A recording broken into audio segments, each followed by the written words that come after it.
other type of men who the level of disorganization in their life is just 100%. If your husband goes out there and has an accident, you will be the first person to be called. There are certain things you should just tell yourself that this I will respect, this I cannot respect. You see something that you don't like, you see something that doesn't sit with your principles, something that is not okay, you voice it out there and you don't tolerate it. Life is full of trials, a journey full of experience. With God on your side, all will be alright. Welcome back again to yet another episode. And you know our motto, we always say, with God on your side, everything is going to be all right. Okay, so this is the second part of reasons why certain wives are very unhappy in their marriages. Okay, so remember, I had said in the last episode that you guys, we will definitely dive into the solutions on how you can get these causes to actually not be much of a hurdle on you as a wife. So our first hurdle was fear of asking him questions. So the solution to this, you need to gather boldness. You just have to gather boldness and be able to say, listen, I am going to be asking you questions in regards to how you make me feel, accountability. I'm going to be able to voice myself out and just let you know that I am not happy with certain things. You know, besides, marriage is built on communication, like I said. So you yourself, you have to fight that fear, and you have to tell yourself that I have to confront. It is healthy to make confrontations. It is healthy to confront a problem head on. It is healthy to also confront an issue head on. And confrontations actually involve you asking your husband questions. So it is healthy. Don't even think that you making confrontations, it does not breed peace or what. Actually, do you know couples that don't fight don't even last that long? Couples that don't have disagreements don't even last much. Why? Because disagreements are healthy. If you have understood certain couples who go over years and you're like, yeah, but we've never had problems. However, we're getting a divorce. You ask yourself why? It's because they were just sweeping issues under the carpet, all in the name of thinking that that is actually breeding peace and home in the family. Let me tell you what happens if you don't confront issues, if you don't ask your husband questions, if you don't become, if you don't become used to the issue of saying you've got an issue, just voice it out and say it. The thing is, every issue of the heart becomes heavy on the heart. Right. As a woman, we know we are all emotionally heightened. Women are just emotionally heightened. We're like a bag full of emotions that's about to explode, especially if one does not control the emotions. I mean, yeah, emotions, it's possible to control the emotions.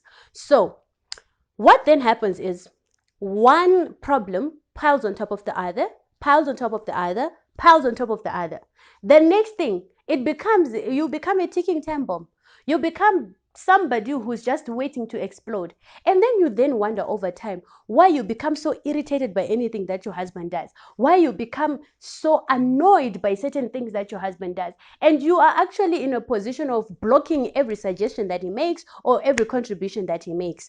It's because you've been harboring so many issues in your heart just because you fear questioning him. So yes, you need to gather the boldness. It's good for your family, it's good for your home. Solution number 2. This is the solution to fear of questioning his whereabouts. You are the wife. You need to know that you are the next of kin, legally, even on documents. If your husband goes out there and has an accident, you will be the first person to be called. We have so and so here, and this so and so is so and so. Is this so and so your husband? So you need to gather again boldness and ask him, Daddy, mangamaenda kupi? Daddy, where have you been? Daddy, what are you up to now? Of course, you don't have to be that nagging wife that keeps tabs on the husband. No.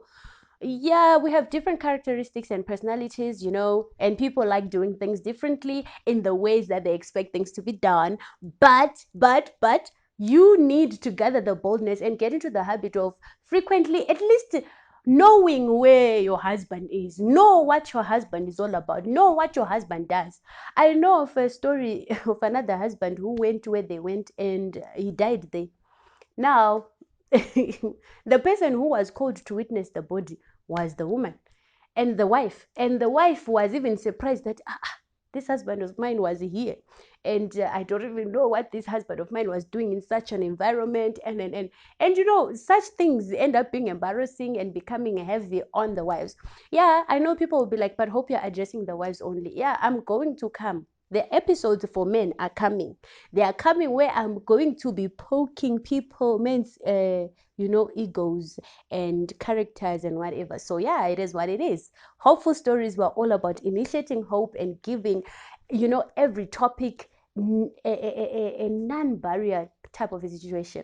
We are addressing every topic that might seemingly be controversial and contributing negatively to our society, and we are demystifying and also unpacking the realities of instilling back hope in every aspect of life. All right, solution number 3 to our problem: reasons why some women are unhappy. Okay, so this reason is fear of calling him out on his actions. Okay, so some women are seemingly unhappy because they are afraid to call their husbands out. But here I am saying solution number 1: don't think that it's a sin to tell your husband, because hey, daddy, there you didn't act well or you didn't behave well. Don't don't think that it's disrespectful to then tell him that, hey, hubby, well, you didn't do well in this area. Sometimes, yeah, just because your husband is a husband and it's coming from you, some men feel like you have poked their ego when you're trying to tell them that what they did is wrong or trying to caution them, and they become very defensive. Get used to it. Every person who's being told that what they did is wrong, they're bound to defend themselves, they're bound to defend their actions, they're bound to defend their calling. So you need to stand in a position of being firm again and just saying, as long as your message has been put across, believe me, he might resist, he might sound like it's not understanding, he might sound like he doesn't want to listen to you, but you would have put the message across. That frees you as a woman. That also makes you feel like you've done your part, you've actually told the people, your husband, what you feel in your heart, and it lessens your burden. Okay, point number 4: the solution to this problem is what do you call that, nurturing his ill behaviors in the early days of marriage. Okay, nurturing his ill behaviors in the early days of marriage. So yeah, this the solution that I'm going to talk about, I need to address, especially people who are still new in marriage. I need to address it. A habit that you see that you don't like, something that you see that is wrong, don't tolerate it from the word go. Problems arise when you tolerate it, and tolerate it for long, and you tolerate it for tomorrow, you tolerate it for for years, and then now, because now this problem has become an issue, you are like, oh my God, now how do I do this? You see something that you don't like, you see something that doesn't sit with your principles, something that is not okay, you voice it out there and you don't tolerate it, you stand firm, especially in the early days of marriage. This will avoid a lot of misunderstandings in the future, and a lot of heartaches, especially internal heartaches that you cannot speak about to people. So now, to those who are already in marriage, what you need to do, you need to seek external intervention. This is your counselor. You go to your counselor and you talk about it, or you actually call on God himself, who's going to give you the wisdom, the wisdom to be able to put a solution into this problem. How? Because now, if you have done something for years and you now all of a sudden have a problem with it and you want to change it, remember, human beings are resist change. Situations also resist change, and change is not easily adaptive. You cannot adapt to change automatically. If something new comes into the system, people take time to get into the vibe, people take time to get into it. So is your husband is going to take time to adjust into the new, after actually dehabiting something or removing a certain bad habit. Yeah, I don't know if there's a word called dehabit, but English, guys. Anyways, moving on to moving on to point number 5: the solution to not being firm on your principles and how you expect things done. Right, we have women and wives who, when they got married in the early days of their marriage, they just accepted everything that their husband was detecting to them, from the kitchen to the sitting room to the bedroom. What the husband says is what goes. You as a wife, you don't have a say. Now that is misdirected roles. You cannot then allow your husband, because we have husbands and young men who, before they got married, they were doing things by themselves. I mean, he was staying by himself for like 4 or 5 years. He was used to cooking for himself. He knows how he cooks his meals. He knows how his bed sheet needs to be done. Yeah, some men are organized like that. Then you have the other side, the other type of men who the level of disorganization in their life is just 100%, where you, the woman, you come in and you start detecting and depositing organization, you start depositing order, you start depositing, into this man, into this marriage. But unfortunately, for those who have the first type of men, you will need to keep on being firm about things that you need to be done. Some men are just used to the idea that, listen, I tell my wife what to cook, I buy the onions, I do this. And then seemingly in that home, that role is put on the men, which does not really balance things, because now you as a woman, you don't find a way where you are fitting in.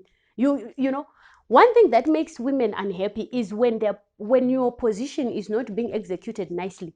Now your husband wants to tell you how to feed the child. Your husband wants to tell you how to bath the child. Your husband wants to tell you how to do this. It's because you have actually nurtured some certain behaviors from the word go. So what is the solution? In the early days of marriage, even to those who have not gotten married, there are things that you can accept and tolerate and nurture when your husband starts showing those habits. But certain habits, just tell him, I think this area in the kitchen, it's mine. I'm the one who sees how plates, pots, things in the house are going to be organized. I'm the one who sees how your clothes have been washed. I'm the one who sees this. You tell me how you expect things to be done. Then the how part and the execution, leave it to the management of the house, which is us women in the house. So the solution is, from the early days of your marriage, you need to speak up, you need to put order, you need to understand that in this home, Mina, my area is this. So if you see your husband a little bit overlapping, you just also, don't tolerate certain behaviors as you go on. So we go to point number 6, the solution to misguided respect, which encourages ill behaviors, right? So there are certain things you should just tell yourself that this I will respect, this I cannot respect. You come from a family where you know very well. Let's talk of the issue of tithes. You know you are supposed to pay your tithes. It's a habit that has kept you for long, you as a woman.